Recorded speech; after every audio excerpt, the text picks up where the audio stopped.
विधेयक क्रमांक 55 अध्यक्ष महोदय, हे ग्रामीण भागातल्या मंत्री महोदय शेतकऱ्याच्या जीवन मरणाचा विषय। याच्यामध्ये अनेक वेळा आमच्याकडचे शेतकरी त्या ठिकाणी बँका कर्ज देत नाहीत म्हणून सावकाराच्या दारात जावं लागतं। अवैधरित्या त्या ठिकाणी सावकारी करणारे जमीन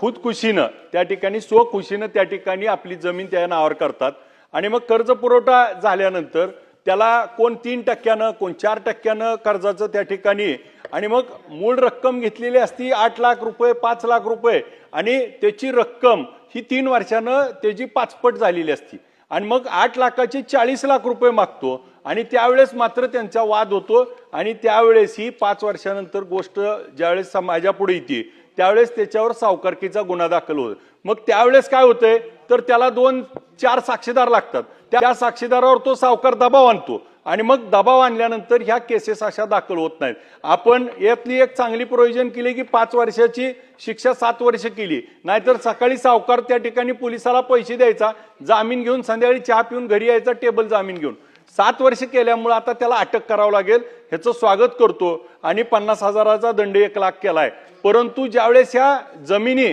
खरेदी होतात आणि 2010-12 सालापासून आज 26-15 वर्ष त्या ठिकाणी AR DDR त्या ठिकाणी पुन्हा तुमचे आयुक्त यांच्याकडे केसेस चालतात, परंतु याला कालमर्यादेमध्ये त्या ठिकाणी त्याचे निकाल लागत नाहीत आणि मग तारीख पे तारीख ती जमीन कसत नाहीत, कब्जा कुणाचा आहे आणि अवैध ह्याच्यामध्ये आमच्याकडे काही घटना घडल्यात तर त्या ठिकाणी तो कर्जाचे पैसे देत नाही म्हणून तिथल्या माता भगिनींना त्या ठिकाणी चुकीच्या पद्धतीची अपेक्षा करणं, घरात घुसणं, कपडे त्या ठिकाणी सामान बाहेर काढणं, असे अनेक प्रकार त्या ठिकाणी घडतायत। अशावरती विशेष कारवाई होऊन ही सावकारकीला आळा घालण्याची महत्वाची भूमिका आपण या ठिकाणी बजावताय, परंतु हा कायदा अजून कडक कसा करता येईल याच्यावरती प्रोव्हिजन यात असणं आवश्यक आहे आणि ही प्रोव्हिजन आपण करावी अशी विनंती करतो।